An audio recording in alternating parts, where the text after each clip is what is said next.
안녕하세요. 제가 심심할 때마다 여기 사연을 듣는데 그때마다 드는 생각은 세상엔 별의별 사람들이 다 있고 믿기지 않는 사건들이 많다는 것입니다. 결혼 전에는 지극히 평범하게만 살아온 저로서는 이해하지 못할 사연들이 정말 많았어요.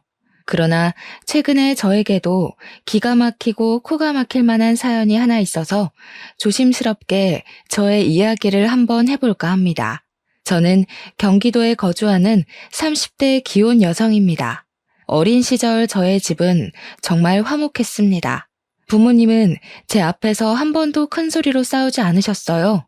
가족끼리 문제가 생기면 항상 대화로 해결하셨고, 어린 저의 의견도 무시하지 않고 항상 존중해 주셨습니다. 이렇게 부모님의 사랑을 듬뿍 받고 자라서인지 저는 마음속에 그늘 하나 없이 성적이 우수하고 교우 관계도 좋은 즐거운 학창 시절을 보냈어요. 고등학교 졸업 후 수도권 4년제 대학교에 입학하였습니다. 대학교에서는 고등학교 때만큼 좋은 성적은 얻지 못했지만 활발한 동아리 활동과 봉사활동, 해외여행 등으로 다양한 경험을 쌓았어요. 이러한 경험이 자양분이 되어 꽤 좋은 중견기업에 초봉치고는 꽤 높은 연봉을 받고 입사를 하게 되었답니다. 회사 생활은 학교 생활과는 너무 달랐어요. 저는 제가 긍정적이고 뭐든 잘할 수 있는 사람이라고 생각했는데 생각보다 저는 너무 작고 여린 사람이더군요. 제가 입사한 지 3달이 되었을 때 어이없는 실수로 팀장님한테 크게 혼이 났었어요. 저 자신도 제 실수가 용납되지 않아서 자존감이 바닥을 치고 있는데 같은 부서의 남자 대리님이 오늘 퇴근 후 저에게 저녁을 사겠다고 하시더라고요. 대리님은 저와 같은 대학교 출신이었는데 거래처에서 스카우트 제의가 많이 있을 만큼 일을 잘하시는 분이었어요. 그날 퇴근 후 대리님과 함께 곱창집을 갔어요.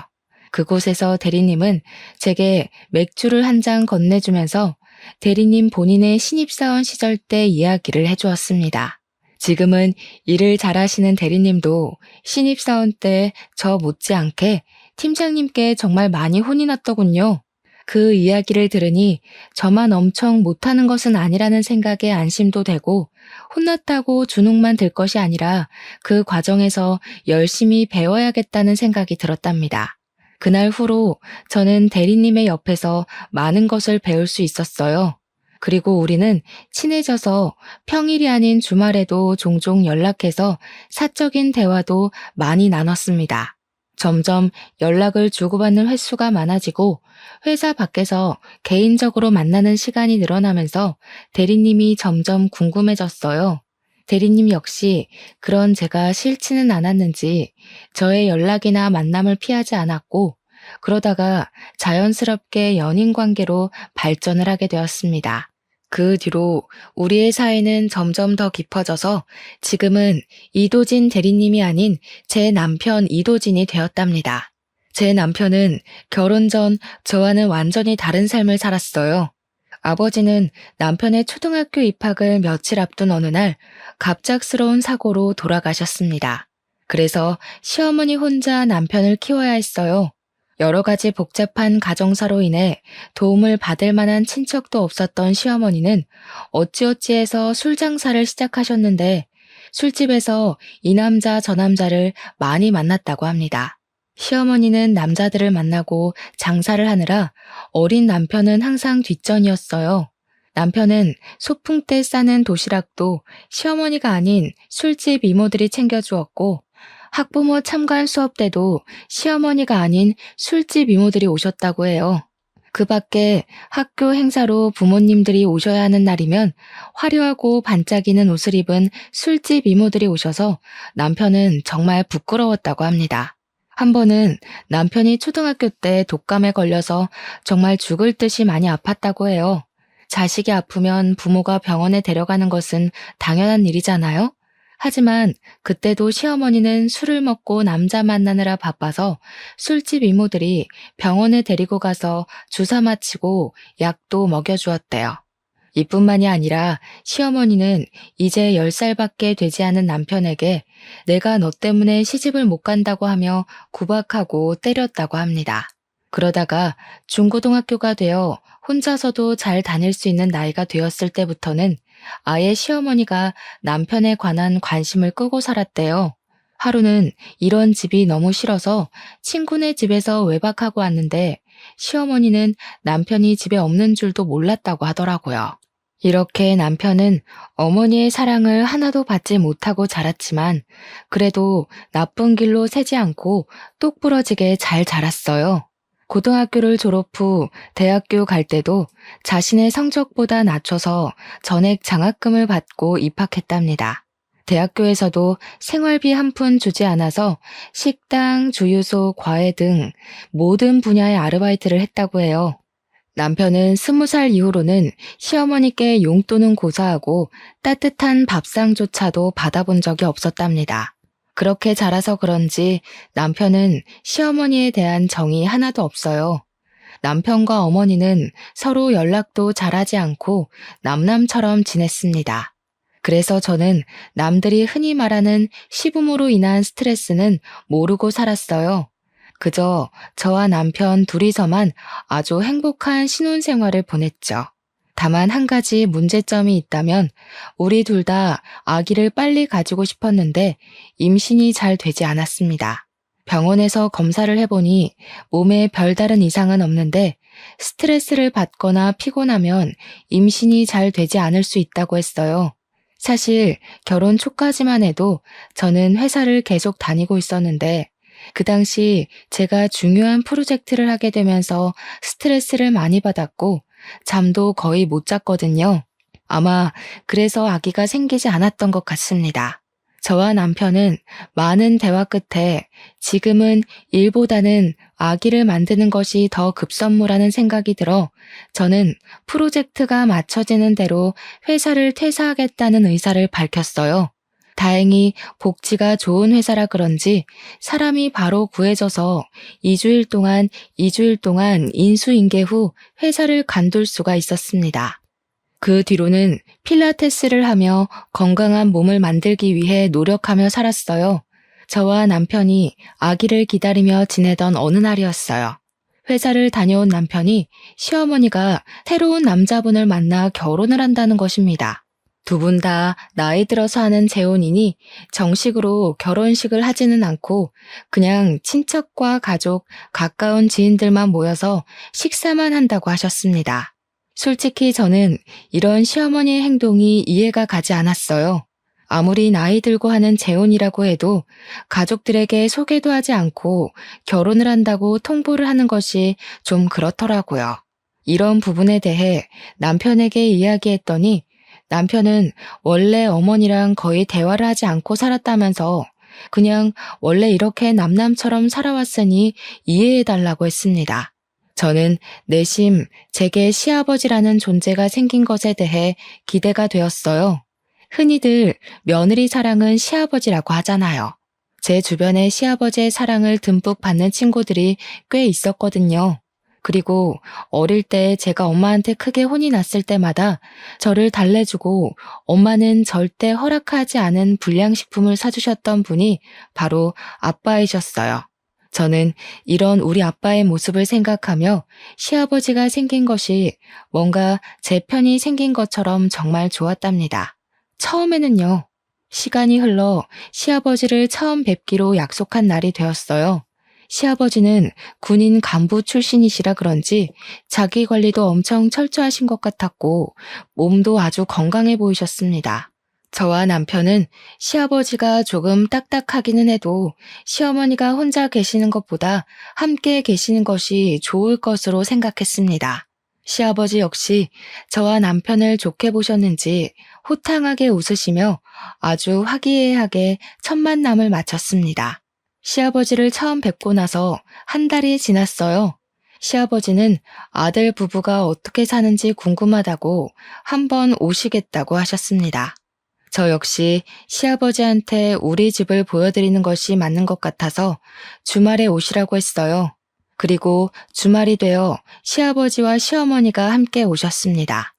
결혼식 식사 자리에서는 잘 몰랐는데 두 분이 나란히 서 계시니 정말 잘 어울리더라고요. 시아버지는 집에 오시더니 집이 너무 좋다고 칭찬을 하셨습니다. 사실 이 집은 결혼하기 전에 제 아빠가 로또에 당첨이 돼서 그 당첨금으로 장만해줬던 집이었어요. 남편과 결혼할 당시 신혼집을 구해야 하는데 저희가 가진 자금으로 마음에 쏙 드는 집을 구할 수가 없었습니다.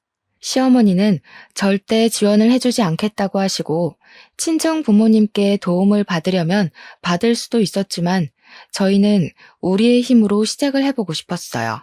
그래서 그냥 제가 살던 집을 리모델링하고 이곳에서 신혼을 시작했죠. 지금 이 집이 회사 친정과도 가깝고 대형마트, 병원은 물론 각종 편의시설도 다 주변에 있어서 위치상으로는 최적이었거든요. 아파트가 구축인 것이 단점이라면 단점이지만 내부를 다 뜯어 고치니 새집 같았습니다. 게다가 방은 3개나 되고 화장실도 2개나 있고 여름에는 시원하고 겨울에는 따뜻하답니다. 시아버지는 시어머니가 정기적으로 다니는 병원과도 가깝고 마트며 뭐가 다 있다면서 너무 좋다고 칭찬을 계속하셨습니다. 저는 시아버지와 대화를 나누다가 점심시간이 되어 식사 준비를 했어요. 집에서 모든 실력을 다 발휘하고 싶었으나 사실 제가 요리를 잘하는 편은 아니라서 메인 요리만 제가 하고 밑반찬은 반찬 가게에서 주문해서 음식을 차렸습니다. 시아버지는 제 상을 보더니 며느리 밥상을 다 받아봐서 좋다면서 이거를 다 제가 준비한 거냐고 물으셨어요. 저는 솔직하게 밑반찬만 반찬 가게에서 샀다고 말씀드렸습니다. 그럼 시애비를 처음 보는 자리인데 직접 음식을 만든 게 아니라 반찬 가게에서 주문해서 한 거야? 직접 한 것도 아니고 조금 실망이구나. 다음부터는 음식 직접 하도록 해라. 아니다. 아까 오는 길에 보니까 이 앞에 요리학원이 있던데 내가 등록해 줄 테니 가서 음식 좀 배워. 요새는 집에서 밥 많이 안 먹어서 차라리 반찬 가게에서 사는 게 더 비용도 저렴하고 이득이에요.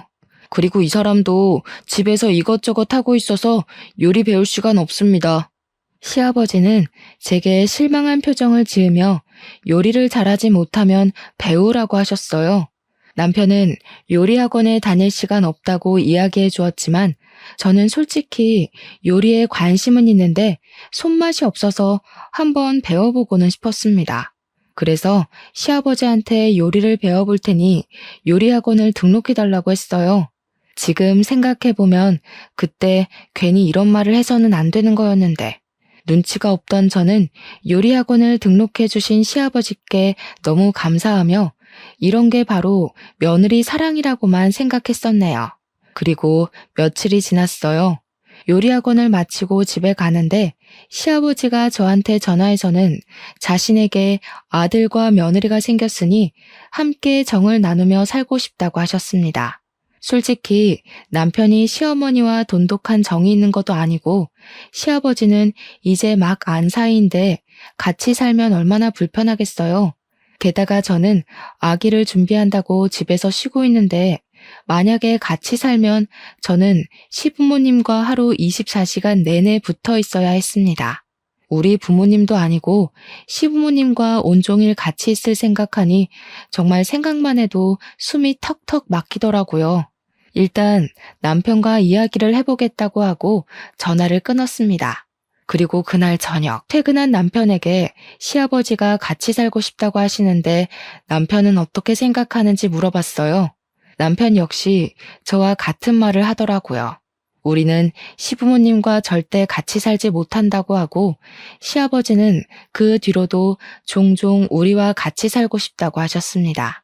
하루는 주말에 남편과 집에 있는데 시아버지한테 전화가 왔어요. 지금 접촉사고가 나서 병원에 입원해 있다는 것이 아니겠어요? 우리는 깜짝 놀라 시아버지가 알려주신 병원으로 달려갔습니다.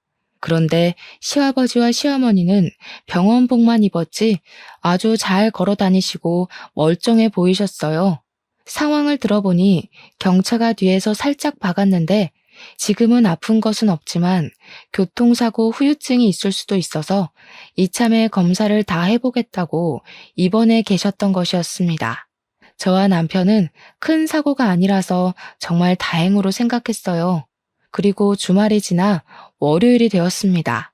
남편은 출근하고 저는 혹시나 하는 마음에 시부모님이 입원해 계시는 병원에 갔어요. 병원에 도착하니 부모님은 각종 검사를 하고 계셨는데 아주 건강하셨고 그냥 근육이 놀란 정도라서 별일 없으면 일주일 후에 퇴원해도 되겠다고 했어요. 그 후 일주일 동안 저는 집에서 병원을 왔다 갔다 하며 시부모님 상태를 확인했는데 병원 밥도 잘 드시고 두 분이 산책도 자주 하시며 아주 건강해 보이셨습니다. 다행히 별탈 없이 일주일 후에 두 분은 퇴원했고 그날이 주말이라 남편과 저는 시부모님을 모시고 일단 우리 집에 왔습니다.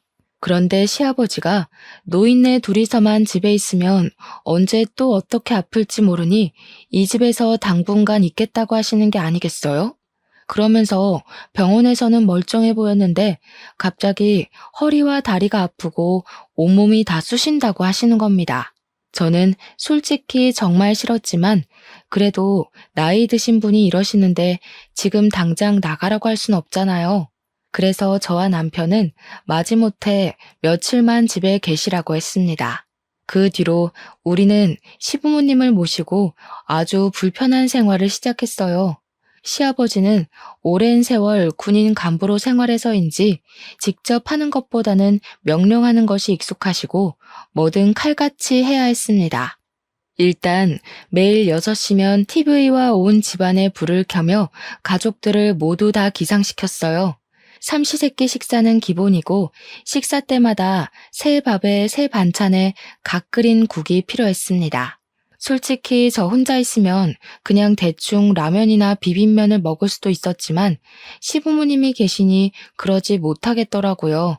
제가 너무 힘들어서 반찬 가게에서 사오기라도 하는 날에는 시아버지 본인이 요리 학원도 등록해줬는데 아직도 음식을 못하냐면서 불호령이 떨어졌어요. 간이 조금이라도 맞지 않으면 짜다, 싱겁다는 이유로 다시 음식을 해오라고 하셨습니다. 저는 그 덕에 밥을 제때 함께 먹을 수가 없었답니다. 그리고 평소에도 물을 드시고 싶으면 직접 부엌에 가서 물을 드시면 되잖아요. 시아버지는 꼭 물을 가져오라고 시키셨습니다. 하루는 너무 짜증이 나서 제가 못 들은 척하고 그냥 있었거든요. 그랬더니 정말 5분이든 10분이든 끝까지 떠오라고 하셨습니다. 또 엄청 깔끔을 엄청 떨어서 매일 청소를 하지 않으면 난리가 났어요. 게다가 일주일에 한 번씩은 흰 장갑 끼고 냉장고 위나 서랍장 뒤를 훑으셨는데 그때 먼지가 나오면 잔소리 폭탄이 떨어졌습니다. 이런 먼지를 누가 다 먹냐며 우리가 생활하면서 다 먹는 거라고 하시면서요. 그리고 뭔가 성질이 날 때는 꼭 거실 서랍을 한 번씩 다 뒤집어서 정리를 시키셨습니다. 신발과 수건도 무조건 정확한 각오로 정리되어 있어야 했죠. 조금이라도 흐트러진다면 사람이 정신 상태가 글러먹었다면서 잔소리를 그렇게 해댔죠. 그런다고 시아버지가 하는 것도 아니에요. 무조건 제가 다 해야 했죠. 만약에 하지 않는다면 온종일 쫓아다니면서 잔소리를 하셨답니다. 이런 생활이 너무 답답해서 남편이 출근과 동시에 집을 나가려고도 했고 회사를 다시 구하려고 했지만 갓 결혼하고 임신 준비 중인 저를 채용하려는 회사가 없더라고요. 그런다고 매번 나가 있자니 돈도 돈이었고 마땅히 갈 곳도 없었습니다. 친정에 가 있을까도 생각했지만 매일 가면 부모님이 걱정하실까봐 그러지도 못했네요. 그리고 시아버지는 밤 10시가 되면 주무셔야 한다고 불을 꺼버렸습니다. 근데 밤 10시 이후에 재밌는 TV 프로그램이 정말 많잖아요. 그래서 남편과 제가 같이 TV를 보고 있으면 시아버지는 저희한테 성질을 엄청 내셨습니다. 하루는 너무 화가 난 남편이 이제 몸 괜찮아지셨으면 이 집에서 나가라고 했어요. 그랬더니 아들과 같이 있고 싶다며 시아버지와 시어머니가 우리 몰래 자신들이 살던 집을 팔아버렸다고 갈 곳이 없다는 거예요. 그때는 그래도 저와 남편이 바보처럼 그저 참았네요. 그때 확 다 뒤집어 엎어버렸어야 했는데 말이죠. 아무튼 그 뒤로 시부모님은 집에 있던 모든 짐을 가지고 아예 우리 집에 눌러 앉으셨답니다. 두 분이 집에 눌러 앉은 뒤로는 시어머니도 저에게 시집살이를 엄청 시키셨어요.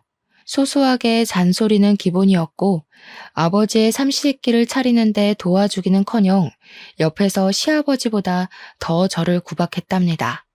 정말 모든 순간이 기가 막히고 코가 막혔지만 그 중에 가장 어이없는 사건이 하나 있었어요. 때는 찬바람이 슬슬 부는 초겨울이었습니다. 하루는 집에 있는데 시어머니가 김장해야 한다고 하셨어요. 옛날에는 시어머니의 언니, 그러니까 큰 이모님 댁에서 농사지은 배추 1000포기를 뽑고 직접 절이셔서 김장을 했다고 해요.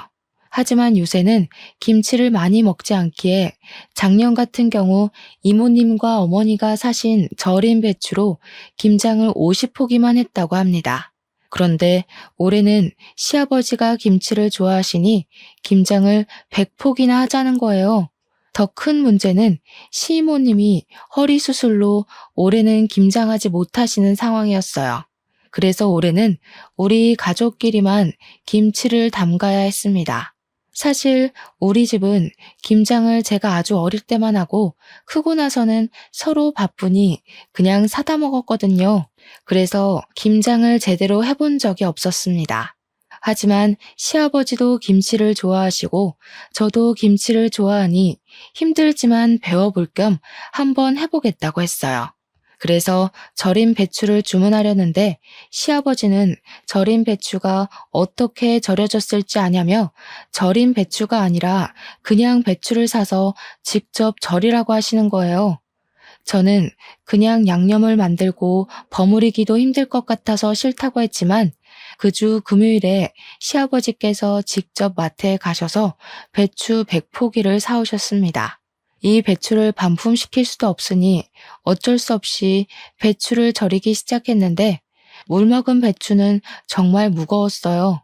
그런데 시부모님은 손가락 하나 까딱도 하지 않으시고 그냥 앉아서 지시만 하고 계시는 게 아니겠어요? 솔직히 김치를 저 혼자만 먹는 것도 아니고 드시는 건 시아버지가 제일 많이 드시는데 저만 일하고 있으니 화가 났습니다.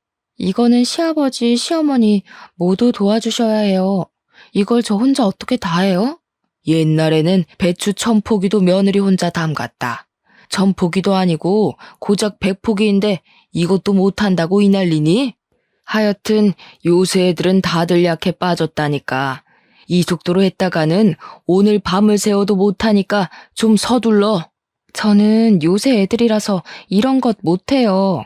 그리고 시아버지께서 이렇게 사오셨으니 시아버지가 도와주세요.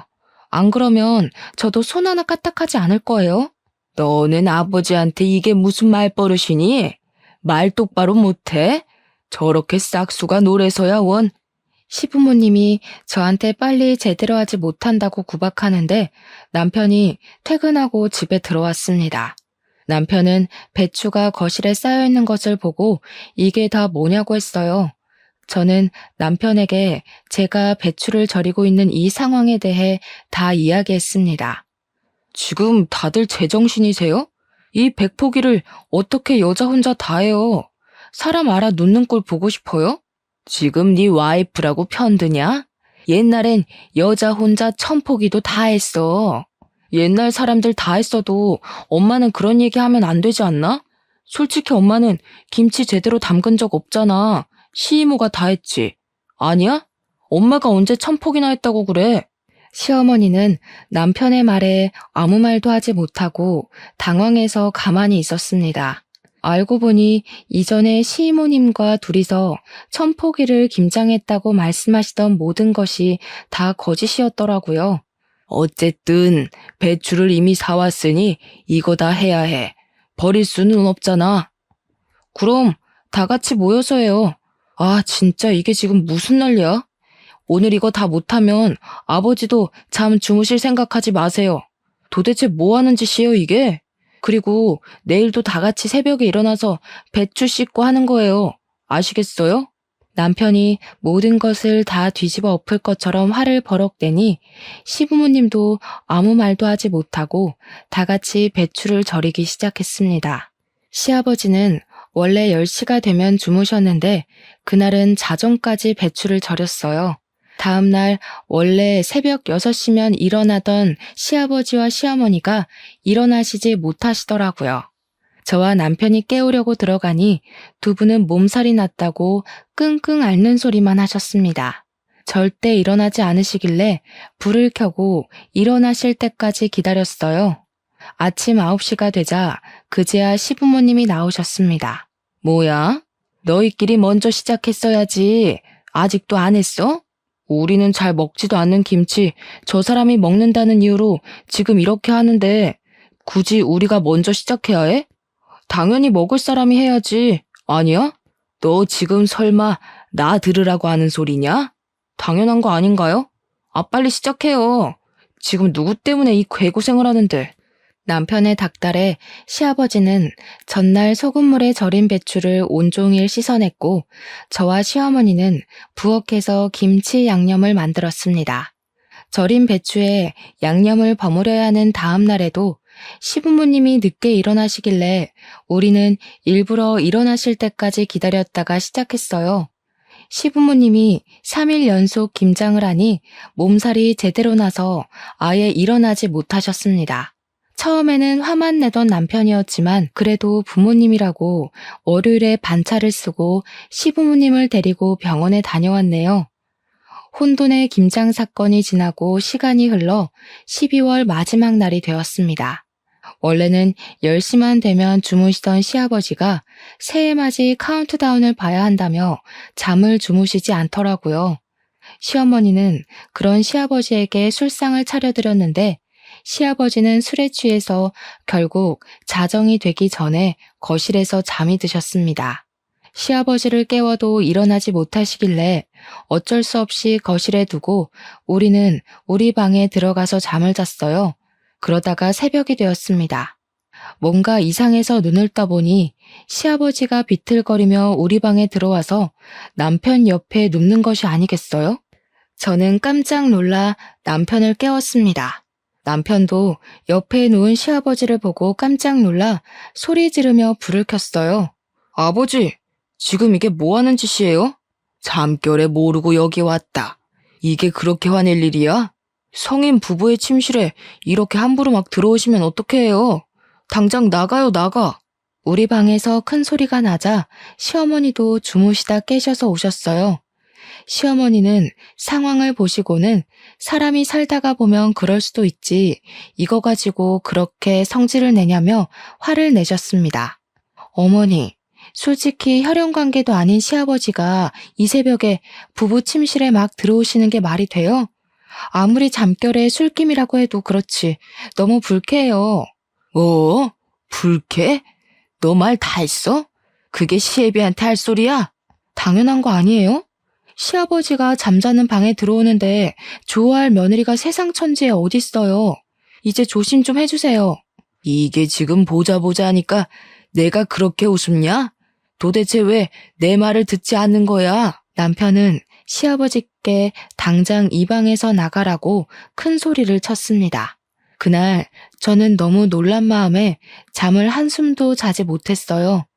하지만 다음 날도 어김없이 시부는 6시에 나를 깨워서 밥을 달라고 했고 저는 피곤한 몸을 이끌고 나와 어쩔 수 없이 떡국을 끓여야만 했습니다. 그러다가 결혼 후 처음으로 맞이하는 명절이 되었어요. 저는 시어머니께서 알려주신 대로 과일과 간단한 음식 몇 가지만 올라간 간소한 차례상을 차렸습니다. 그런데 시아버지가 무슨 차례상이 이렇게 간소하냐며 새로 장을 봐서 오셨어요. 그러면서 음식을 이것저것 시키시더라고요. 시아버지가 시키신 음식을 다 하려면 지금부터 밤을 새워도 시간이 부족한 상황이었어요. 제가 이것은 오늘 내로 절대 하지 못한다고 말씀드리니 시아버지는 밤을 새워서라도 다 해놓으라고 하셨습니다. 그래서 그럼 제가 도와달라고 하니 시어머니는 어른이니까 쉬라고 하시고 남편은 남자니까 음식을 하면 안 된다고 하셨어요. 그래서 저를 도와줄 사람이 아무도 없으니 혼자서 다 하라는 게 아니겠어요? 시아버지 억지에 남편이 성질나서 남편이 시아버지에게 따지고 결국 남편과 시아버지는 또 싸웠습니다. 그리고 저는 싸우는 둘을 말리느라 음식을 하지 못했고 결국 다음날 원래 시댁에서 하던 대로 간소한 차례상을 차리게 되었습니다. 시아버지는 차례상을 가만히 보고 있다가 마음에 들지 않는다며 차례상을 엎어버리셨어요. 시어머니는 그런 시아버지 옆에서 비위 맞추며 다음부터는 며느리 교육 똑바로 해서 성대한 차례상을 만들겠다고 하더라고요. 그런 시아버지, 시어머니를 본 남편은 화가 잔뜩 나서 저를 데리고 그냥 나왔습니다. 친정에서 명절을 지내고 오니 시아버지는 저한테 엄청 뭐라고 하시더라고요. 너는 이 시아비랑 처음으로 지내는 명절인데 홀라당 친정에 가버리냐? 너네 부모님이 그렇게 가르치디? 원래 여자는 명절 때 친정에 가면 안 되는 거야. 알겠어? 2번 다시는 이런 짓 하면 가만 안 둔다. 당신이 가만 안 두면 어찌할 건데? 다시는 이 사람한테 아무 소리 하지 마요. 한 번만 더 이딴 식으로 부당하게 집안일 시키고 잔소리하면 당신들 용돈 다 끊어버리고 쫓아내버릴 거야. 알겠어? 이 녀석이 여자한테 홀려서 정신 나갔나? 어른한테 말 똑바로 못해? 그리고 며느리 너 아버지 말씀 잘 새겨들어. 어디서 명절 때 여자가 친정을 가려고 그래? 한 번만 더 친정에 가려고 했다가는 나한테 쫓겨날 줄 알아. 제가 이 집에서 왜 쫓겨납니까? 이 집의 주인은 어머니가 아니라 접니다. 저희가 마음에 안 드시면 부모님이 나가세요. 시아버지는 명절 때 며느리 교육을 핑계 삼아 저에게 시집살이를 시키려고 했지만 남편 덕분에 아무것도 아버지의 생각대로 이뤄지지 못했답니다. 그렇게 시끌벅적한 명절 연휴가 끝났어요. 그런데 시아버지가 웬일로 새벽 6시에 깨우지 않았습니다.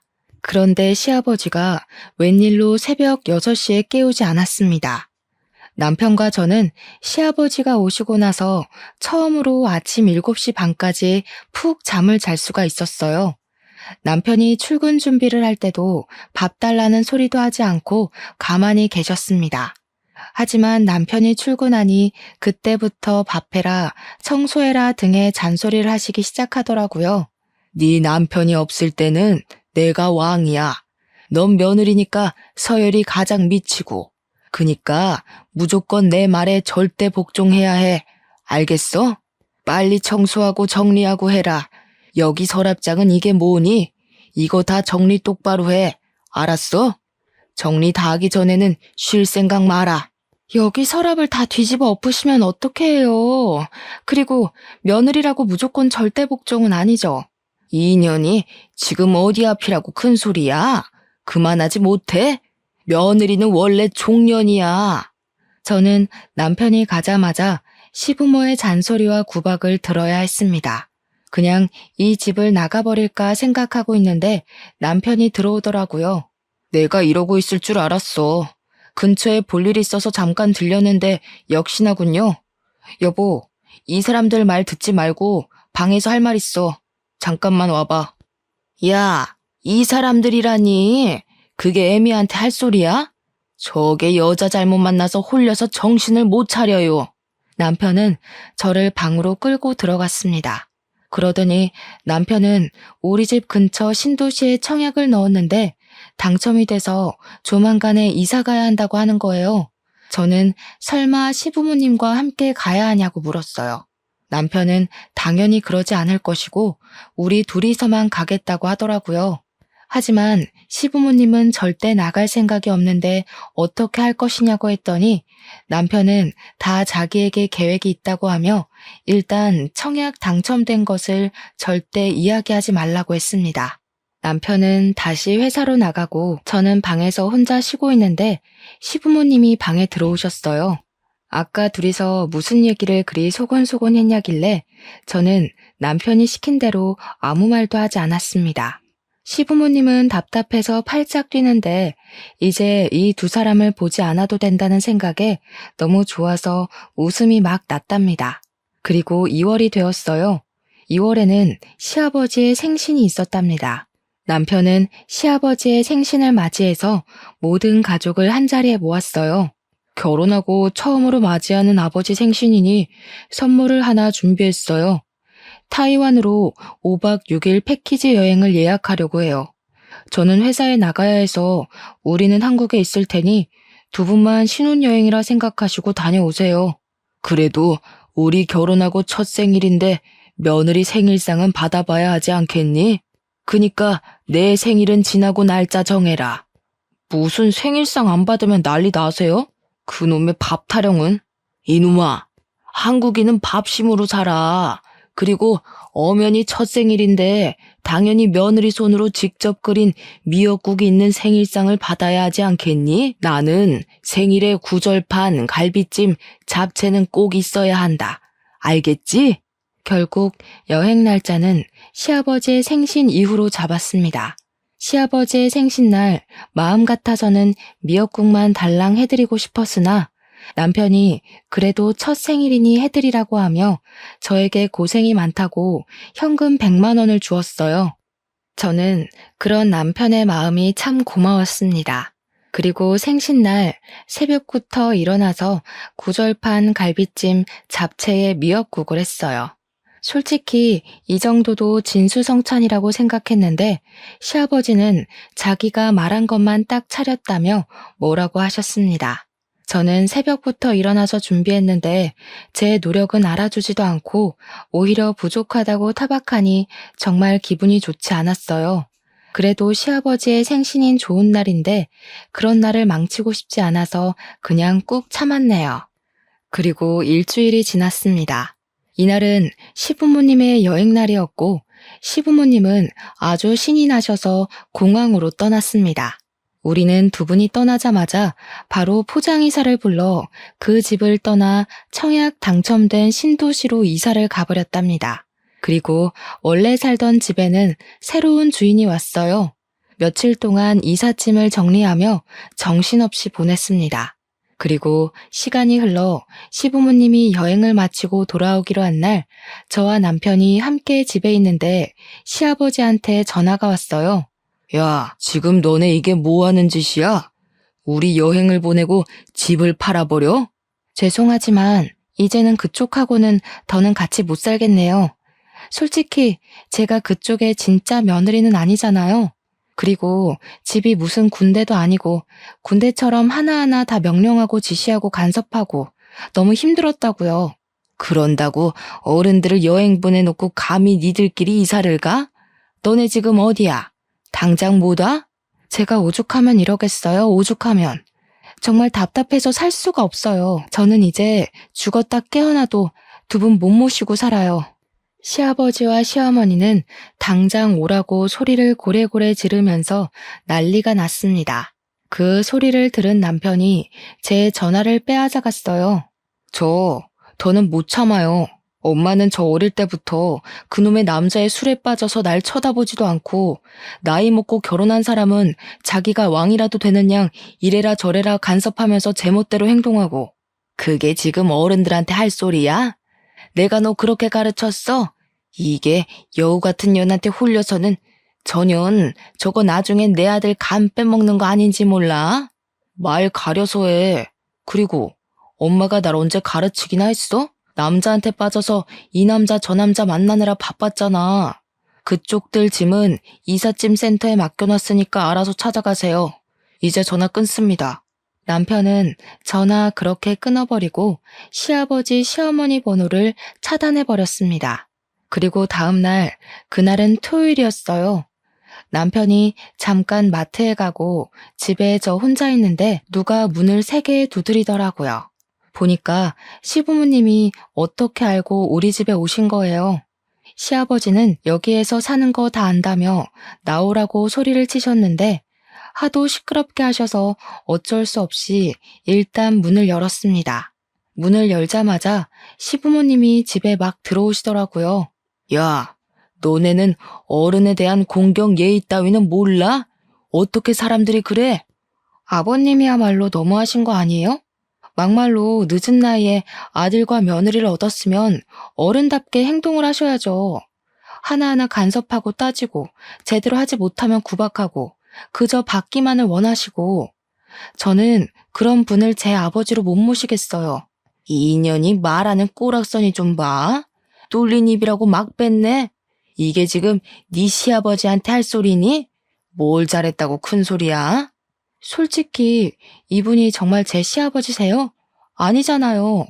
그저 어머니의 남편일 뿐이지 제 시아버지는 아니라고요. 그리고 어머니도 너무하세요. 그동안 제가 시아버지한테 구박당하고 매일 집안일 할 동안 어머니는 뭐 하셨어요? 옆에서 그저 시부 말 잘 들어라. 며느리는 이래야 한다. 그러는 어머니는 며느리 시절 때 그렇게 하셨나요? 내가 시부모님과 한창 싸우고 있는데 남편이 마트에서 돌아왔습니다. 남편은 집에 계신 시부모님을 보고 깜짝 놀라며 이 집은 어떻게 하셨냐고 물었습니다. 썩을 놈, 어떻게 어른들을 그렇게 내쫓을 생각을 해? 당연히 아들이면 모시고 살아야지. 나는 뭐 핏줄도 아니니 그렇다 치고 네 엄마는 잘 모셔야 하지 않겠어? 널 그래도 이 정도로 키워놨는데 말이야. 저는 솔직히 말해서 엄마 손에서 크지 않았어요. 저는 술집 이모들 손에 컸지 엄마의 도움, 보살핌 한 번 받은 적 없다고요. 제가 아팠을 때 병원에 데려간 사람도 엄마가 아니라 술집 이모들이었어요. 오히려 맨날 엄마는 어린 저한테 너 때문에 새로 시집 못 간다고 구박하고 이유 없이 때렸다고요. 그런 엄마를 내가 지금 꼭 모셔야 해요? 난 못해. 다들 이 집에서 나가요. 엄마가 죽든 말든 난 신경을 안 쓸 테니까 다시는 찾아오지 마요. 한 번만 더 오면 그대로 해외로 떠버릴 테니까 그렇게 아세요. 남편은 자신이 그동안 속에 있던 말을 다 쏟아내고 시아버지, 시어머니를 그 집에서 쫓아내버렸습니다. 그 뒤로 한 달 정도가 지났습니다. 모르는 번호로 전화가 오길래 택배인가 싶어서 받았는데 시어머니더라고요. 너 이 시애비 비위 맞추기 왜 이렇게 힘드니? 내가 이 나이 먹고 셔츠 다리고 매번 다른 반찬 하는데 죽을 맛이다. 젊을 때도 하지 않던 시집살이를 남편한테 하고 있단다. 어머니, 제가 시부모님과 함께 살 때 제가 했던 것들이네요. 어차피 어머님이 선택한 남자 아닌가요? 제가 그때 힘들게 집안일 해드렸던 거 잊으셨어요? 얘야, 제발 살려다오. 진짜 내가 이런 남자였으면 만나지도 않았을 거다. 이 나이에 아들한테도 안 해준 반찬을 만들려고 시장을 몇 번씩이나 왔다 갔다 하는 것인지 안 그래도 안 좋은 허리가 굽게 생겼다. 그건 제 알 바 아니고요. 더 징징대시면 남편한테 다 말할 거예요. 그리고 어머님, 번호 바꾸셨어요? 이 번호 모르는 번호라서 받았는데 이제 이 번호도 차단할 거니까 그렇게 아세요? 물론 남편한테 시어머니한테 전화가 왔던 것은 이야기하지 않았어요. 남편이 저보다 시어머니를 더 싫어해서 제가 전화 받은 것을 알면 난리가 날 것이 분명했거든요. 그렇게 시부모님과 우리의 연이 완전히 끝났답니다. 다른 현명한 분들은 저보다 더 좋은 방법으로 지혜롭게 힘든 상황을 대처해 나가시겠지만 저는 시부모님과 연을 끊는 것이 제일 나은 방법이었습니다. 부디 저희 부부의 선택에 대해 비난은 하지 말아주세요. 그리고 지금 이전에 그렇게 노력해도 생기지 않던 아이가 드디어 생겼어요. 임신 초기라서 스트레스 받으면 절대 안 된다는 의사 선생님의 말씀에 남편이 얼마나 잘해주는지요. 제가 시부모 복은 없어도 남편 복은 확실히 있나 봅니다. 요즘 저와 남편은 뱃속의 아기가 누구를 닮았을지 상상하며 행복한 나날들을 살고 있답니다. 남편은 자신은 비록 부모의 사랑을 받지 못했지만 아기에게는 제대로 된 사랑을 주고 싶다며 육아 공부를 아주 열심히 하고 있어요. 저 역시 부모님께서 제게 아낌없이 주신 사랑을 그대로 아기에게 물려주는 좋은 엄마가 되고 싶네요. 저의 기가 막히고 코가 막힌 사연은 여기까지입니다. 기나긴 이야기 들어주셔서 감사합니다.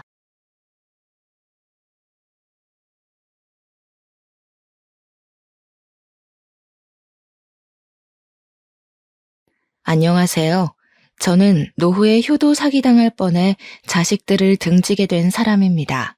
이미 효도 사기라는 그 단어 자체가 얼마나 속이 상하는 사건입니까? 자녀를 둔 부모들은 상상만 해도 속이 썩어 문드러지는 일이라 동감할 수 있을 거라 생각해요. 저도 최소한 남 부끄러운 짓은 안 하고 살았기에 자식들이랑 같이 백년해로하며 다복하게만 살 줄 알았어요. 자식들 시집 장가 보내고 손주들 한 번씩 보면서 그리 평범한 삶을 살 줄 알았단 말입니다. 제가 전생에 무슨 큰 죄를 지었길래 자식과 갈등이 생겼는지 모르겠어요. 차라리 남편한테 배신을 당한 거라면 이보다 덜 아플까요? 저를 낳아준 부모님에게 버림을 받는 것이 상대적으로 더 나았을까요? 제 뼈와 살을 깎아서 정말 소중하게 키운 자식들입니다. 적어도 살아생전 제 손으로 자식들을 놓아야 되는 날이 올 줄은 몰랐는데 지금도 우리 아들, 딸이 보고 싶어서 힘들 때가 있어요. 부모로서 제가 내린 결정이 맞는 길인지도 모르겠습니다. 그냥 다 모르겠어요. 저랑 남편을 위해서라면 제 마음속의 그리움을 떨쳐내야 하는데 그게 잘 안 되네요. 그래도 내 자식들이니까 죽기 직전에는 얼굴 한번 보는 게 좋을는지 제 이야기 한번 들어봐 주세요. 제게는 인생 최대로 멋진 남편이 있습니다. 남편은 젊은 시절 이팔 청춘을 아끼지 않고 열혈하게 살아온 사람이에요. 남편은 외벽 청소 업체에서 일을 하는 사람이었는데 아르바이트로 시작해서 정규직으로 전환이 된 경우였고 그곳에서 일을 오랫동안 지속해 많은 돈을 벌었습니다. 다 아시다시피 외벽 창문 청소는 고층 빌딩도 오르내려야 하는 위험한 일이지 않습니까? 그런데도 그만큼 페이도 셌기 때문에 젊은 사람들도 많이 한다고 하더라고요. 남편도 성인이 되자마자 시작을 해서 돈을 차곡차곡 모아 30살이 된 해에는 6억을 모았다고 했습니다. 그렇게 모으는 것도 참 힘든 일이잖아요. 남편이 허리띠 졸라매며 돈 모으는 데만 집중하고 살았다고 했고 그 때문에 청춘이라면 누구나 즐겼을 애인이나 친구는 한 명도 없다고 했어요. 저와 남편은 평소 겹칠 만한 동선이 없어서 인연이 만들어지기 어려운 사이였는데요. 그런 제가 남편을 만날 수 있었던 건 남편이 일하는 업체 상사의 친구가 우리 아빠랑 아는 사이였기 때문이었어요. 업체 상사님이 남편을 평소 좋게 봤는데 젊은 사람이 젊은 세월 아깝게 일만 한다고 많이 잔소리를 했었다네요. 그래서 애인 좀 사귀라고 소개해준 사람이 바로 저였습니다. 일이랑 돈 모으는 것 말고는 관심도 없었던 남편은 나이가 30살 되니까 주위 동료들이 결혼을 하는 걸 보고 자기도 결혼을 위해 돈을 모아왔다는 걸 뒤늦게 자각을 했다고 해요. 결혼을 위해 돈을 모으고 있었는데 정작 여자는 없는 희한한 상황이었던 거죠. 뒤늦게라도 그걸 깨달은 남편은 소개팅에 흔쾌히 참석을 했고 저와 참 인연이 되었습니다. 연인이 되고 보니 남편이 어떤 사람인지 좀 더 깊은 내막을 확인할 수 있었는데요. 실제로 남편은 주머니 사정이 넉넉했던 것과 달리 단가 저렴한 옥탑방에 살고 있었고 전기세 가스비를 철저하게 아꼈습니다. 그리고 옷도 한참 예쁠 나이에 입을 만한 옷이 아닌 작업에 용이한 꾸질꾸질한 옷밖에 없었어요. 그래도 이상하게 저는 그게 참 좋았습니다. 서로 잘 맞는다는 게 이렇게 서로의 인생을 그대로 인정해주는 것이 아닌가 싶어요. 저희는 그렇게 서로 존중하며 만나서 결혼까지 하게 된 사이예요. 제가 남편의 첫사랑입니다. TV나 드라마를 보면 청년, 중년, 장년 할 것 없이 남녀 짝을 이루는 연애 프로그램이 종종 방영을 하잖아요. 저는 두어 번 남자를 만나봤고 남편이 첫 번째 남자는 아니었는데 남편은 제가 첫사랑이다 보니 이혼하지 않는 이상 다른 여자를 못 접해보지 않습니까? 그게 왠지 아쉬울 것 같아서 남편에게 슬쩍 물어보면 남편은 꼭 저를 반성하게 만들었습니다. 당신이랑 잘 먹고 잘 살 생각만 해도 바쁜데 무슨 다른 사람 생각까지 해? 나 그렇게 몸 여러 개인 사람 아니야. 나한테는 당신만으로도 충분히 과해. 남편이 어떤 사람인지 짐작이 되실지 모르겠어요. 남편은 항상 저더러 자기한테 과분하다고 하는데 저야말로 남편이 너무 과분하게 좋은 사람이라서 나쁜 생각을 할 겨를이 없습니다. 남편 때문에 늘 행복하다 보니까 옥탑방에서 남편 따라 구두쇠처럼 사는 것조차도 즐거움이더라고요. 남편이 저와 결혼을 하고 나서 이사를 가려고 했지만 제가 만류했습니다. 아이 낳으면 돈 들어갈 일이 많으니까 우리끼리는 최대한 아낄 수 있을 만큼 아끼다가 아이 생기면 이사를 가자고 했어요. 저는 진심으로 괜찮아서 그렇게 말한 건데 남편은 저를 옥탑방에 재우는 내내 미안해했습니다. 그래서 첫째가 더 빨리 생겼을지도 모르겠네요. 결혼을 한 지 얼마 안 돼서 딸이 생겼고 저희는 남편이 바랬던 대로 옥탑방을 탈출할 수 있었어요.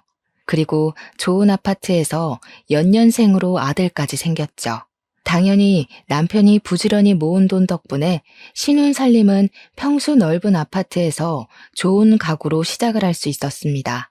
남편 말로는 처음부터 이렇게 시작해주고 싶었는데 저 때문에 미뤄져서 속상했다고 하더군요. 저는 그냥 남편이 뼈 빠지게 모은 돈을 너무 한꺼번에 날리는 게 아닌가 좀 미안해서 그랬어요. 시집을 가면서 제가 보탠 거라곤 예단비 6천만 원밖에 없었거든요. 그럼에도 남편은 늘 그렇게 말했습니다. 언젠가 하게 될 결혼을 위해 모은 돈이라서 자기는 이미 저를 만나 꿈을 이룬 거라고 말이죠. 그 담백한 고백에 사랑받는 느낌이 들어서 주책맞게 눈물을 보였던 기억이 나네요. 그렇게 저는 남편의 무한한 지원을 받았고 우리의 소중한 아이들을 남부럽지 않게 키웠습니다. 아들이랑 딸이 하고 싶은 게 있으면 최대한 시켜주려고 했고 주말에 한 번은 꼭 나들이를 나갔죠. 다른 학부모들이 밝게 자란 우리 애들을 볼 때면 꼭 하는 말이 있었는데요. 어쩜 그렇게 철이 들어있냐는 말이었어요. 어른스럽게 키운 건 아닌데 애들이 알아서 얌전하고 똑똑하게 자라주더라고요. 그리고 보통 연년생에다 형제자매면 항상 받는 질문이 혹시 싸우지는 않냐는 건데 저희도 그 부분이 참 신기했어요. 우리 애들은 크게 싸우질 않더라고요. 다른 집안에 비해 크게 부모 속을 썩이는 부분도 없었습니다. 저랑 남편은 아이들에게 큰 소리를 한 번 낸 적이 없어요. 그럴 필요 없이 아이들이 알아서 서로에게 양보하고 공부하고 잘 어울려 지냈거든요. 이렇게 말하면 좀 잘난 척하는 것 같겠지만 아마 저희는 성실하게 살아서 애들도 그걸 보고 배운 게 아닌가 그렇게 생각할 수밖에 없었어요. 근데 또 반대로 저희 부부가 자식을 보고 깨닫고 배우는 것도 많았습니다. 심지어 애들이 주는 효도는 여기서 끝이 아니었어요. 바람직하게 자란 둘은 사이좋게 명문대까지 입학을 했고 번듯한 직장인이 되었는데요. 미성년자라 하지 못했던 능력으로도 저희에게 마음을 표현해 주더라고요. 바로 용돈 말이죠. 아들이랑 딸이 첫 월급을 받고 우리에게 그 금액을 고스란히 건네준 적이 있었어요. 신이 나서 월급을 내미는 애들을 보면서 저희는 수고 많았다고 다독여주기보단 급하게 손사래를 쳤습니다. 아유, 됐다. 우리가 돈이 없는 것도 아닌데 내 새끼들 코 묻은 돈을 어떻게 받니? 너희들이 고생해서 번 돈인데 너희 하고 싶은 거 이참에 잔뜩 해보면서 써. 그래, 엄마 말이 100번 맞다. 마음만 받은 걸로 할 테니까 앞으로 우리한테 용돈 같은 건 안 줘도 돼. 아직도 이 엄마 아빠 눈에는 한참 아기 같은데 줘도 우리가 용돈을 줘야지. 저희 부부가 적극적으로 나서서 사양을 하면 아들이랑 딸은 표정을 시무룩하게 죽이면서 꼭 그런 말을 했습니다. 엄마 아빠도 고생해서 번 돈으로 우리 먹여 키운 거 아니야? 엄마 아빠 고생에 비하면 이 정도 돈은 아무것도 아니거든. 이럴 땐 그냥 눈 딱 감고 받아주는 거야. 고생했다고만 하면서. 나도 그렇게 생각해. 솔직히 잔뜩 모아서 한 번에 주고 싶었는데 첫 월급이 좀 의미 있는 거니까 준비한 거야. 우리 뻘쭘하다. 좀 그냥 받아줘. 얼마나 기특한 녀석들입니까? 저희가 그다지 이렇게 저렇게 키우겠다는 신념을 갖고 있었던 것도 아닌데 어쩜 하는 짓마다 일이 고마운 건지 눈물이 다 나더라고요. 저랑 남편은 애들만 잘 키워놓으면 그야말로 잘 산 인생이라고 생각했을 정도로 자식들의 올곧은 삶이 곧 우리의 소원이었습니다. 아직 애들이 살아갈 날은 많고 이제 겨우 직장으로 첫 발을 내디딘 건데도 이만하면 참 잘 키웠다고 소원을 이루었다고도 생각했어요. 애들한테 그렇게 말하기도 했고요. 그랬던 저희 가족이 결국 서로 등을 돌리고 죽기 전까지 얼굴을 볼까 말까 할 사이가 될 줄 누가 알았겠습니까? 이렇게 효자 효녀였던 애들이 낯설게 돌변할 줄은 정말 상상도 못했어요. 아직도 그날만 되돌아보면 가슴이 뭉그러지는 것 같습니다. 애들이 차례로 결혼을 하고 독립을 하게 된 것까진 분명 내 인생 성공했다고 생각했어요. 새 식구가 생긴 애들의 앞길에 피해는 되고 싶지 않아서 저희가 신혼집 한 채씩 선물만 주고 합가나 자주 방문해달라는 피곤한 부탁은 하지도 않았습니다. 저와 남편은 오랜만에 다시 둘만의 시간을 갖게 되었어요. 서로 보면서 둘로 시작해 다시 둘로 돌아오기까지 참 고생 많았고 이젠 행복 시작이라고 약간은 쓸쓸한 마음을 그렇게 달래었는데요. 그런데 남편이 그만 청소업체 일도 마무리해야겠다고 마음을 먹었을 시점에 일을 하다가 사고를 당함으로써 제 인생이 송두리째 흔들리기 시작했습니다. 남편은 고층 빌딩 창문을 닫다가 3층에서 기계 오작동으로 추락하게 되었다는데 다행히 목숨은 구했으나 하반신 마비 장애를 갖게 되었어요. 그날 남편 소식을 듣고 얼마나 놀랐는지 모릅니다. 병원까지 달려가면서 제발 목숨만은 건지게 해달라고 그렇게 하늘에 빌었어요. 아들 부부랑 딸 부부도 남편 병문안을 와서 자기 아빠를 참 많이 걱정했어요. 그때가 우리 가족끼리 오랜만에 모인 건데도 반갑다고 안부 나눌 여유조차 없더라고요. 남편이 무사히 깨어난 건 정말 감사한 일이지만 하반신 마비뿐만 아니라 남편 머리도 살짝 다치는 바람에 언어 쪽에도 문제가 생겨 남편 말이 어눌해졌어요. 너무 속상하고 남편이 불쌍해서 저랑 자식들이 많이 울었습니다. 그럼에도 남편은 그놈의 집안 가장이란 게 뭔지 그런 책임감 때문에 절대 우리 앞에서 눈물을 안 보이더라고요. 그냥 우리들 손을 한 번씩 꼭 잡아주면서 어렵사리 미안하다고만 했습니다. 뭐가 미안하다는 건지 모르겠어요. 이미 모은 돈도 많았고 딸이랑 아들도 다 자기 살 길 잘하고 있어서 더 이상 지원해줄 필요가 없는데 미련하게 착하기만 해서는 자기 다친 걸 왜 사과하고 있는 건지 남편이 그렇게 말할 때마다 속상해서 죽을 뻔했습니다. 아마 남편은 자기가 무너졌으니 집안의 기둥을 스스로 무너뜨린 격과 같다고 생각하는 듯 했어요. 자식들까지 나서서 남편에게 미안해하지 말라며 아빠 일 더 빨리 그만두게 못해서 자기들이 오히려 미안하다고 남편을 달래었습니다. 참 하늘도 무심하지 않습니까? 이렇게 열심히 산 사람이 무슨 죄가 있다고 이런 벌을 주는 건지 모르겠어요. 그냥 결혼을 위해서 돈만 모았고 자식을 위해서 돈만 모았고 이젠 저희 노후를 위해서 더 돈을 마련하려고 했을 뿐인데 대체 제 남편이 뭘 그렇게 못나게 살았다고 평생 걷지 못하게 만들었냐고요. 제가 남편 사고가 있고 난 후부터 신을 믿지 않아요. 저한테 신은 이미 남편이었는지도 모르겠네요. 그저 남편만 모시고 싶고 제 목숨 바쳐 지켜주고 싶을 뿐이었습니다. 저는 불쌍한 내 남편에게 이제 그만 책임감 좀 내려놓으라고 사정까지 해버렸어요. 그런데 지나고 보니 그런 생각이 들더라고요. 남편이 이렇게 고군분투하며 망가진 상황에서 남편을 진심으로 걱정하고 슬퍼했던 건 어쩌면 나뿐이었을지도 모른다는 생각이요. 왜냐면 남편이 입원해 있는 동안 딸과 아들의 태도가 달라진 걸 느꼈기 때문입니다. 아들이랑 딸은 결혼하고 나선 얼굴을 잘 볼 수 없을 만큼 왕래가 어려웠는데 남편이 사고를 당하고부터는 병문안 겸 우리를 보러 자주 와주었습니다. 그게 저는 마냥 고맙기만 했고 애들이 부모를 많이 걱정해서라고 막연하게만 생각했죠.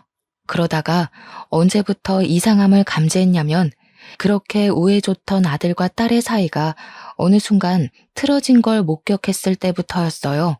여느 때처럼 병문안으로 온 자녀들은 서로 방문 시간이 겹쳤는데요. 밖에서 어떤 기척이 들리는 것 같은데 웬일인지 병실로 바로 들어오지 않고 웅성거리는 소리만 들리는 겁니다. 애들끼리 무슨 일 있나 싶어 문을 열려고 다가갔거든요. 근데 대화 소리가 미세하게 들리자마자 차마 문을 열 수가 없더라고요. 네가 언제까지 집에 막내일 것 같은데? 막내라고 좀만 알랑방귀 끼면 엄마 아빠가 너한테 다 넘어오기라도 할 것 같나 봐? 아직도 네가 엄마 아빠 눈엔 갓난아기인 줄 아냐? 욕심 부리는 거 다 티나거든? 그러는 누나야말로 갑자기 자주 오는 이유 다 티나. 누가 봐도 딴 맘 있어서 그런 거 아니야? 엄마 아빠가 장녀 하니까 혹시나 콩고물 좀 더 떨어지진 않을까 쇼하는 거잖아. 매형은 이런 여자 매일 보고 사느라 얼마나 숨이 막힐까? 네가 할 소리는 아니지 않아? 올케야말로 참 불쌍해. 자기밖에 모르는 이기적인 새끼 만나서 매사에 언제 바람 피울지 전전긍긍하며 살아야 되잖아. 올케는 모르나? 네가 결혼 전에 이 여자 저 여자 양다리 걸친 전적 있다는 거? 그 순간 아들이 약간 언성을 높이면서 딸한테 쌍욕을 섞었고 뭔가 손찌검이 오갈지도 모를 만큼 분위기가 험악해졌음을 느꼈습니다. 그제야 저는 문을 활짝 열었어요. 아니나 다를까 아들이 급하게 손을 내리는 걸 보고 말았습니다. 아들이랑 딸은 저를 보자마자 당황해서 대화를 바로 중단했고 제게 간결한 안부만 물으며 서로 얼굴도 안 보고 병실 안으로 들어갔어요. 애들이 억지 웃음을 짓는데 그 순간 심장이 벌렁거렸습니다. 도대체 무슨 일이길래 생전 안 싸우던 둘이 갑자기 저러는 건지 걱정이 되었어요. 제가 몰래 엿들은 거라 다짜고짜 나서서 혼낼 수도 없는 상황이었습니다. 일부러 남편한테는 비밀로 했어요. 괜히 아픈 사람까지 걱정하게 만들기 싫었습니다. 그리곤 제가 슬쩍 애들한테 요즘 뭐 문제 없냐고 떠보았는데요. 애들은 그저 별일 없다고 똑같이 둘러대기만 하더군요. 찝찝하긴 했지만 그냥 그렇게 알고 넘겨야 했습니다. 생각해보니 남매끼리 싸울 수도 있는 건데 제가 너무 예민하게 반응했다고 생각했어요.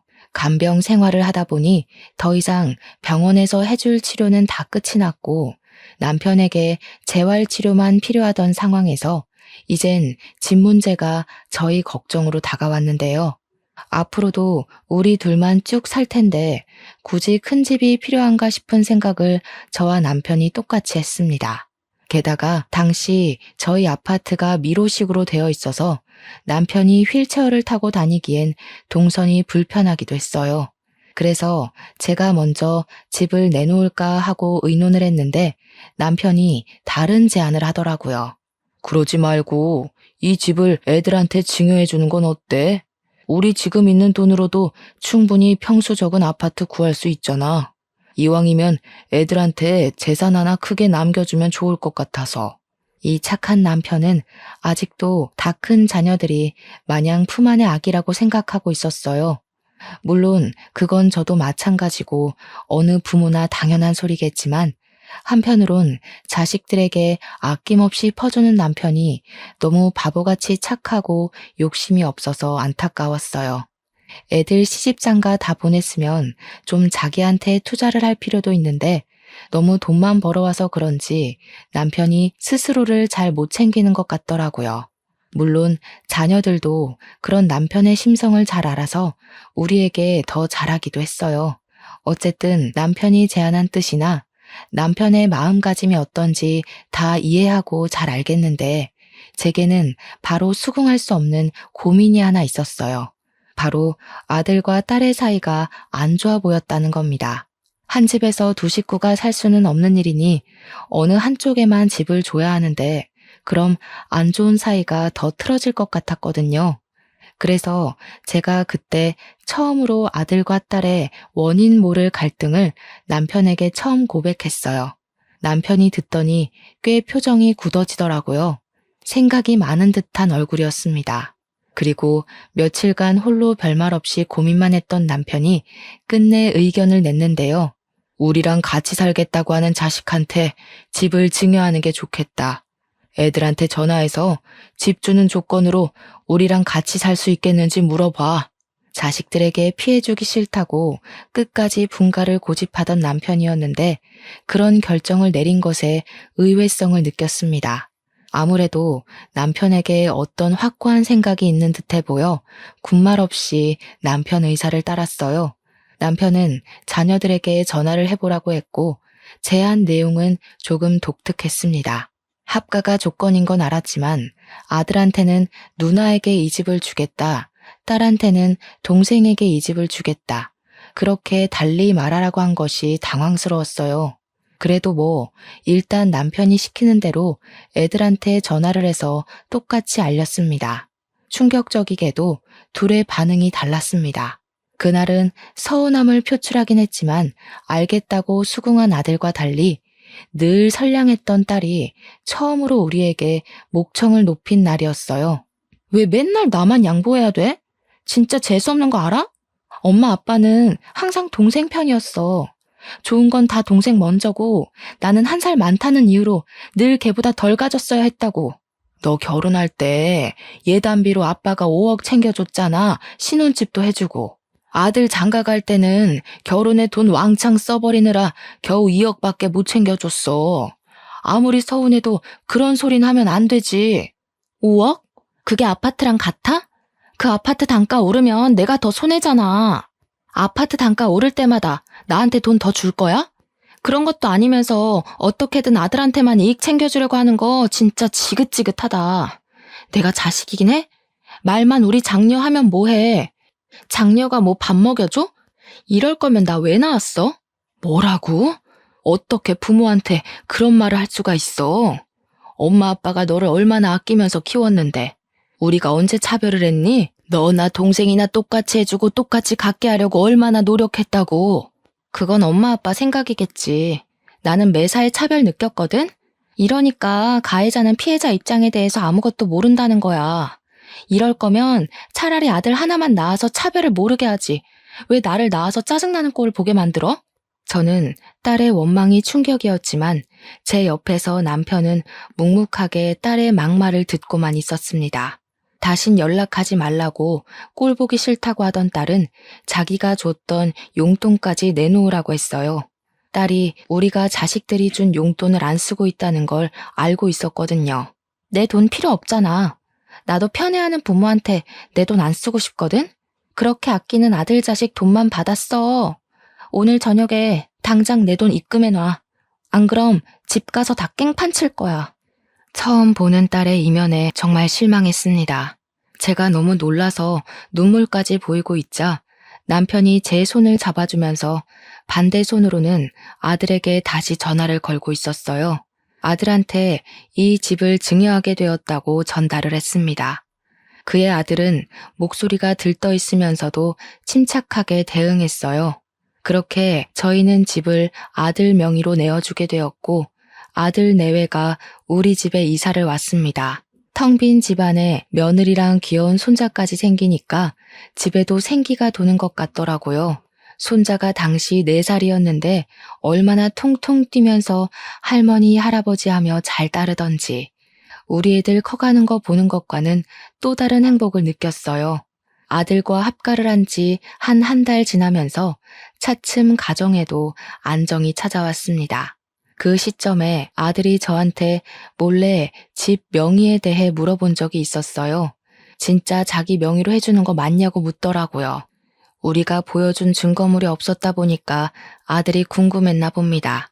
그래서 저도 확실하게 너네 아빠가 그런다고 약속했고 아빠는 한 입으로 두말하는 사람 아니라고 말해주었어요.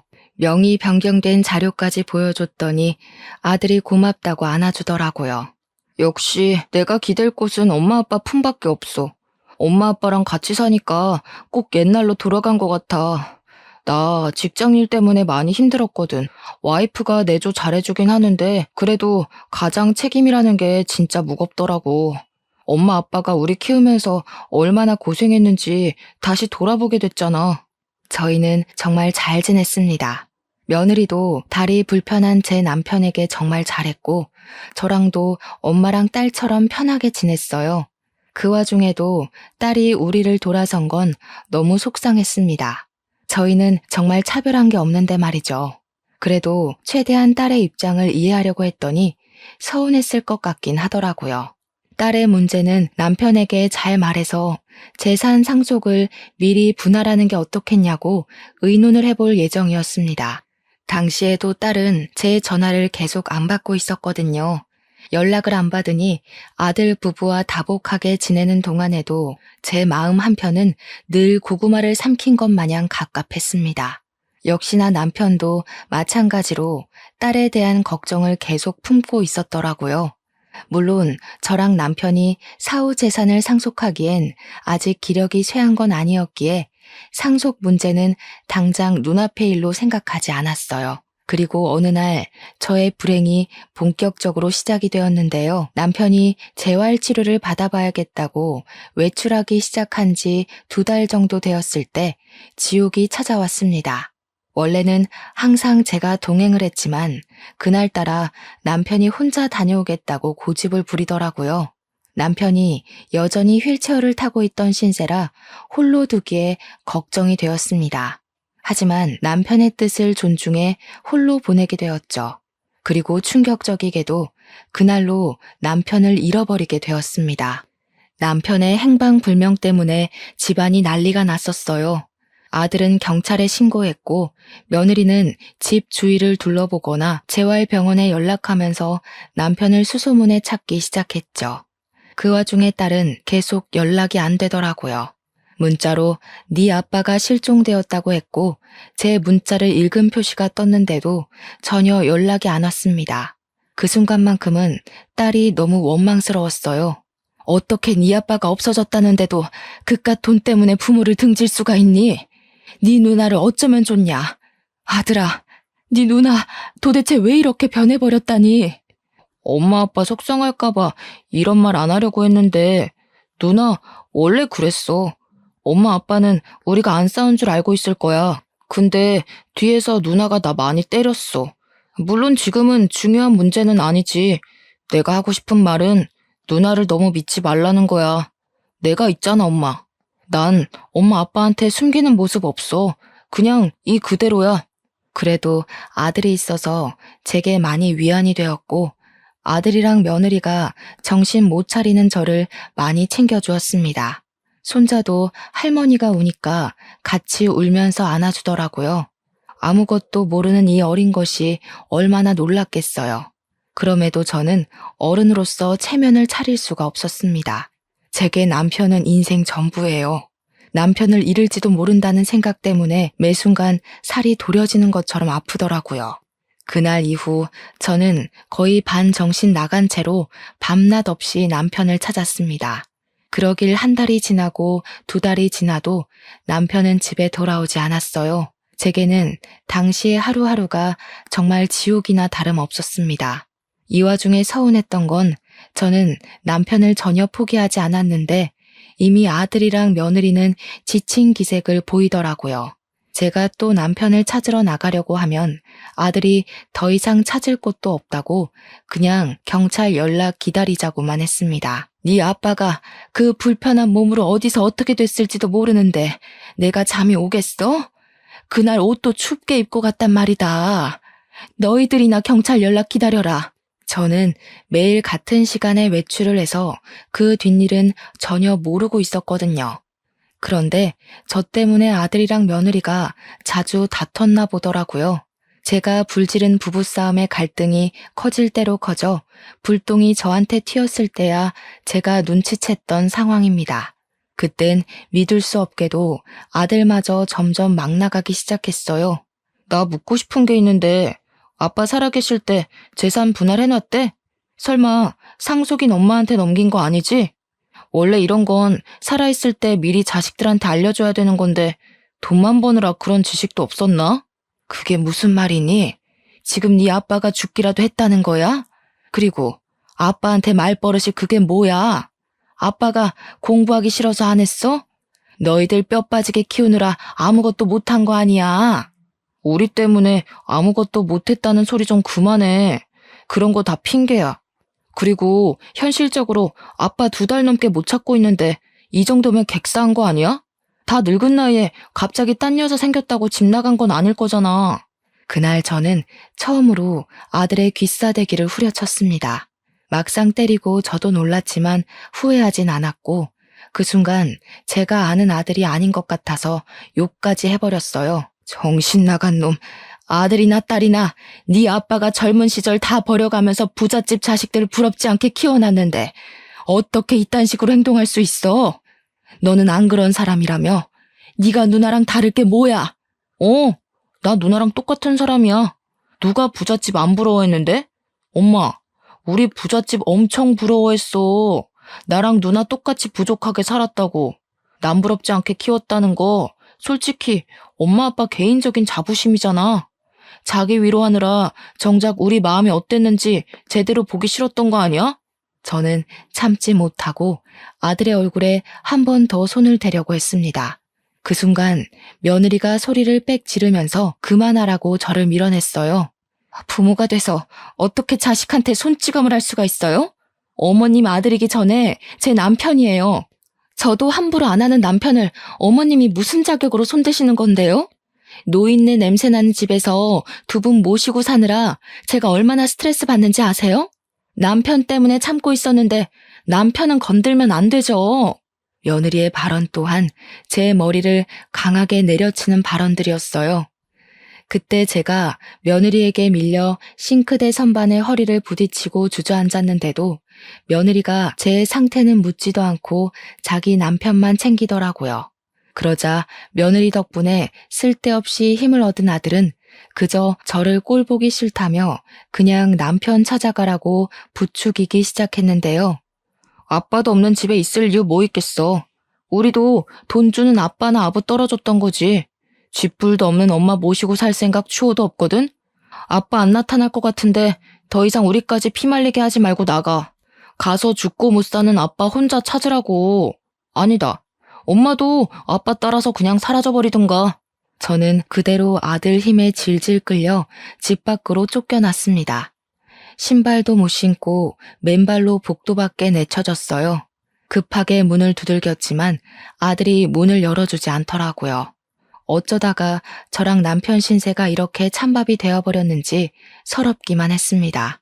저희는 그저 살면서 자식들 생각만 하며 그 많은 세월을 견뎌왔는데 자식들 크는 거 보면서 피로하고 힘들어도 행복하게 살아왔는데 그게 왜 이런 결과를 낳았는지 모르겠더라고요.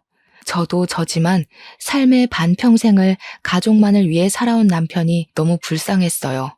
대체 남편은 어디로 간 걸까요?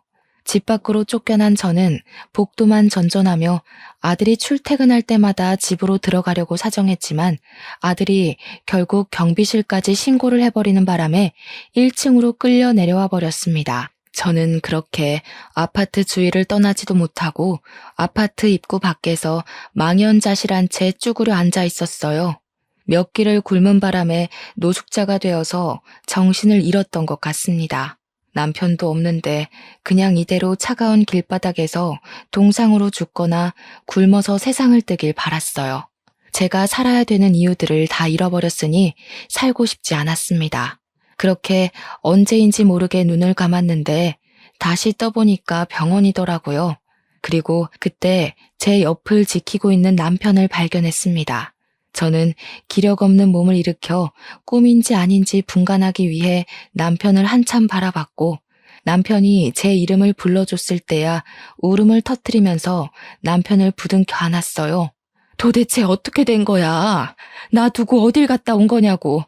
내가 그동안 무슨 짓을 당했는데 당신 없어서 얼마나 힘들었는데 당신 없으면 나도 못 사는 거 알면서 대체 말도 없이 어딜 갔다 왔어?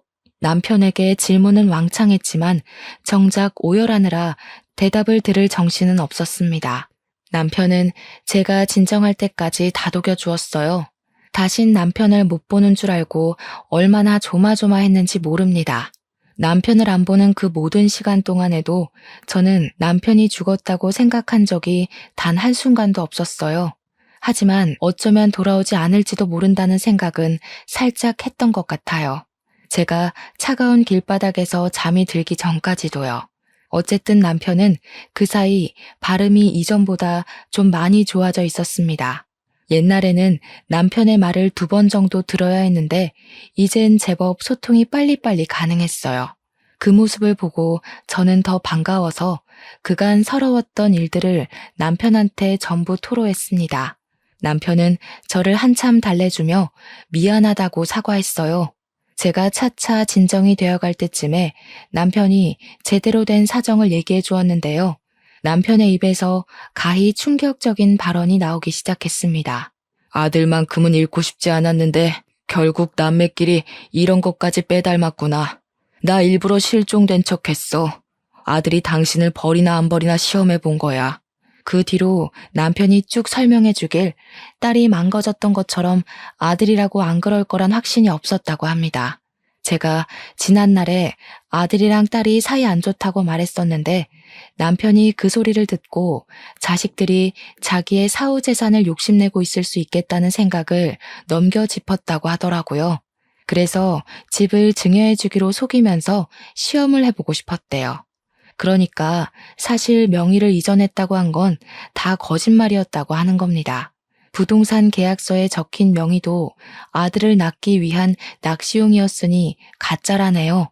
남편은 자식들에게 미끼를 던지면서도 제발 자식들이 낚이지 말길 바랬다고 했어요.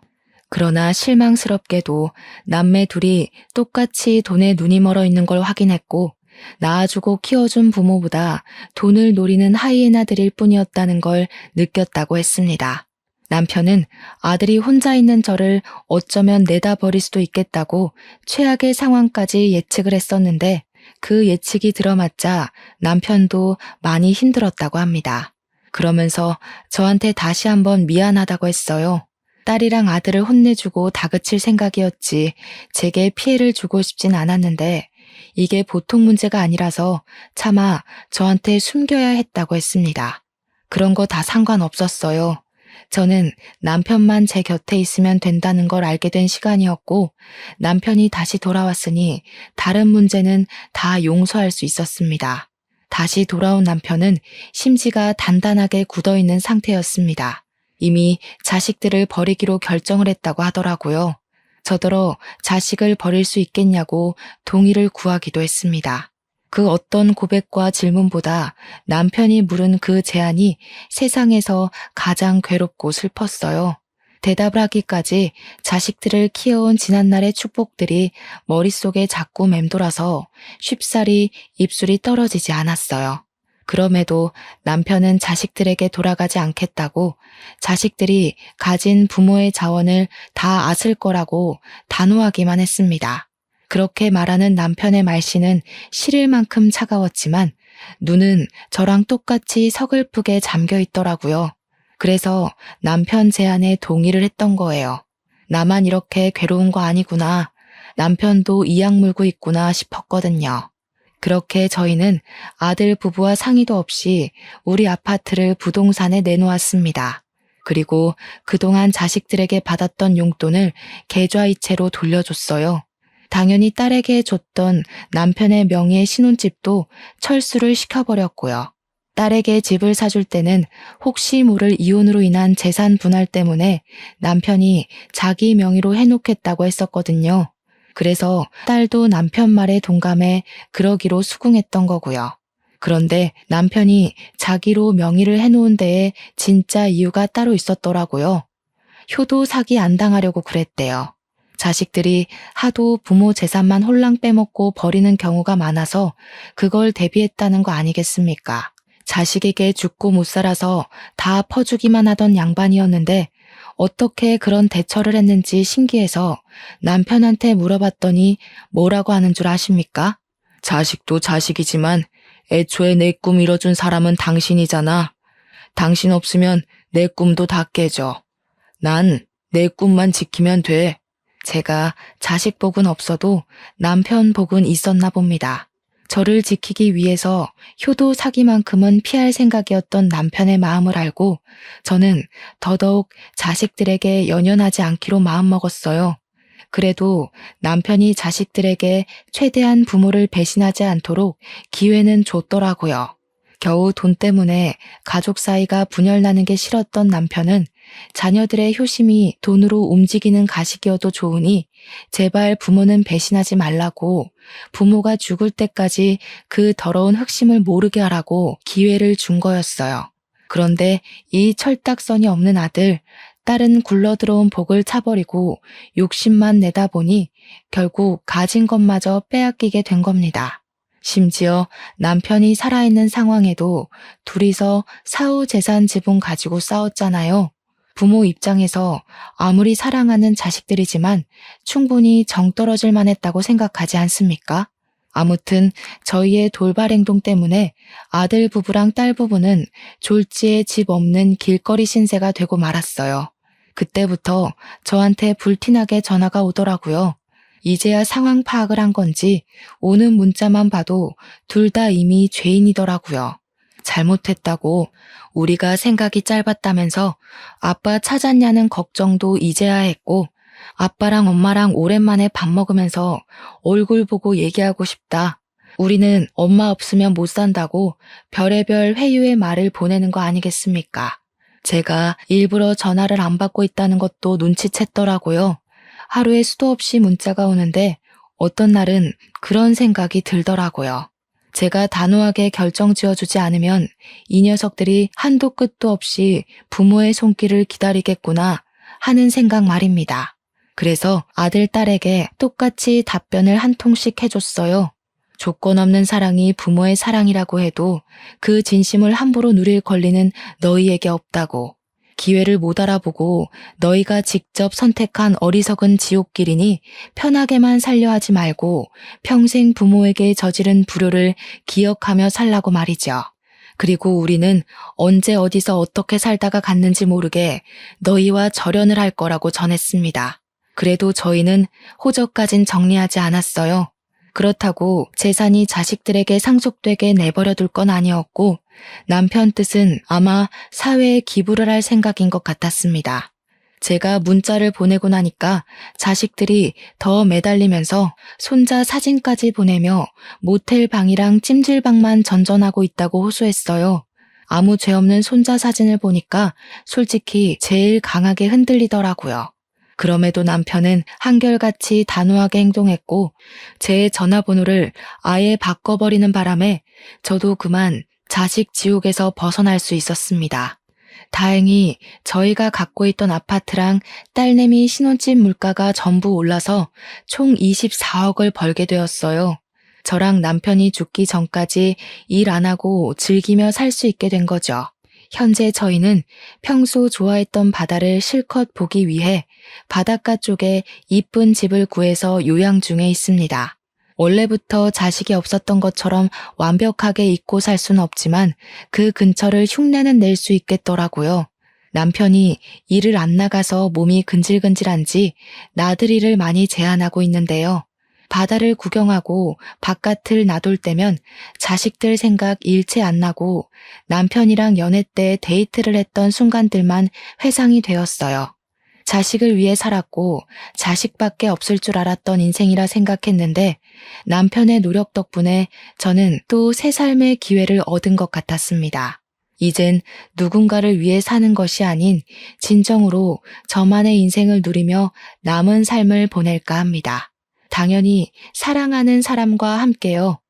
결론은 자식에게 퇴짜 맞았다는 속상한 이야기였지만 드넓은 세상에 다양한 사정이 있는 건 당연한 거라고 봐주시면 좋겠어요. 세상에 정답인 개인사가 어디에 있겠습니까? 저도 청취자분들의 개인적인 삶을 존중하고 응원합니다. 이걸 해피엔딩이라고 해야 할진 모르겠네요. 그래도 저는 아마 행복할 겁니다. 다들 주어진 시간에서 소중한 사람들과 좋은 일만 찾아 누리길 바래요. 감사합니다.